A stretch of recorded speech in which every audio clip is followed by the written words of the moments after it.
With German automakers upping their game both technologically and styling-wise, it takes something stunning to catch a buyer's eye. The A7 does just that.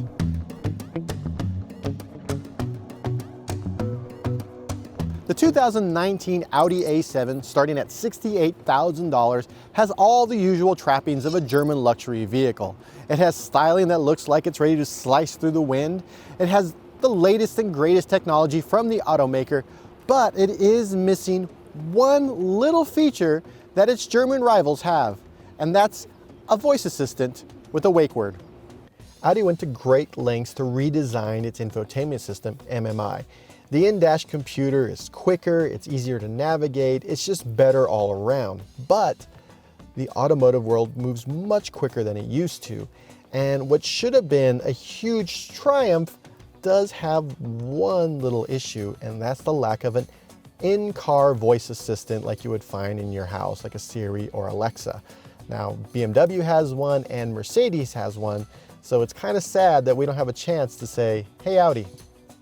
You can still tap on the microphone button on the steering wheel and tell the car to navigate to random locations and do things like tell it you're too cold and it'll warm up the cabin, so you're not completely out of luck when you want to chat.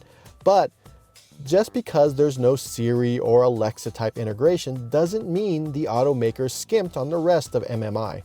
The layout is clean and easy to read, but what I really enjoy is the haptic feedback.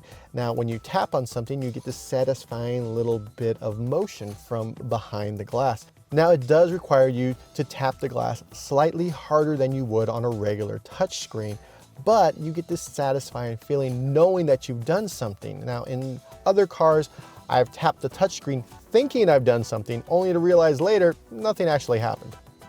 When you get into a feature, it's no longer a deep series of submenus like the old MMI. Instead, Audi did a great job surfacing what people use the most and helping them get to it quickly. Like Jaguar, Audi is opting for a dual screen setup. The second screen mostly takes care of climate controls, but it also does other things. It has where you can turn on and off the lane keep assist, or you can turn on and off the auto start of the car.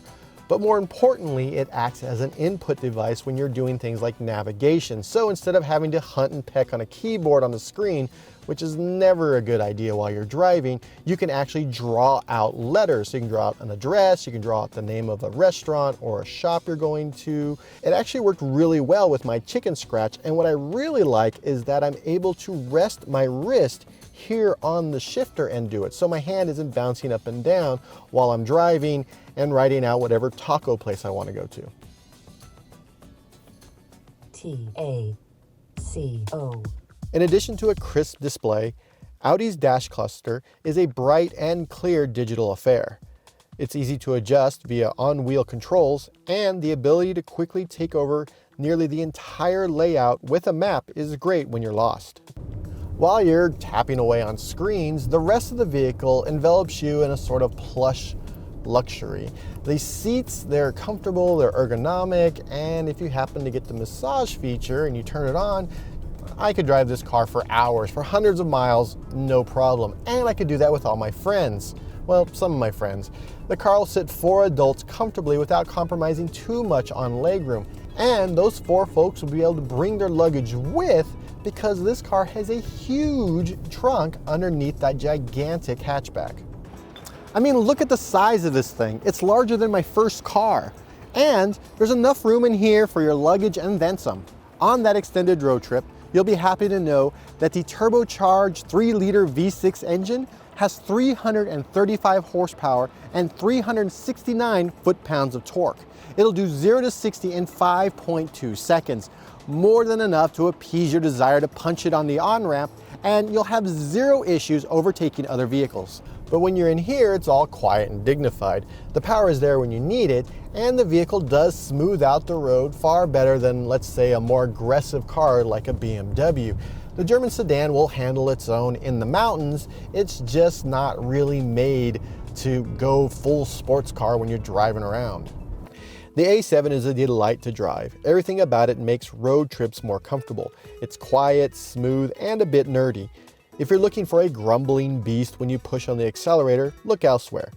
This is all about appeasing the part of you that wants power, but without a fuss. Just do the job and don't make a big stink about it. The adaptive cruise control is on par with everything else in this segment. It handled merges and cut-ins with ease and without making you second guess your decision to leave it on in dense traffic where people are constantly pulling in front of you.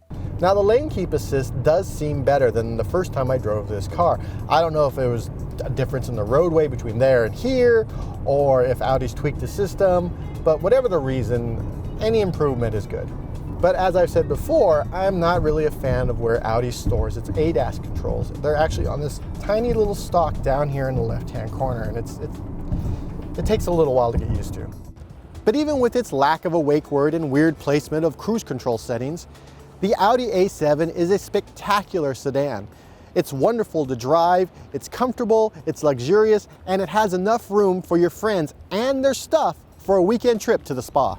For more automotive coverage, be sure to subscribe to Engadget.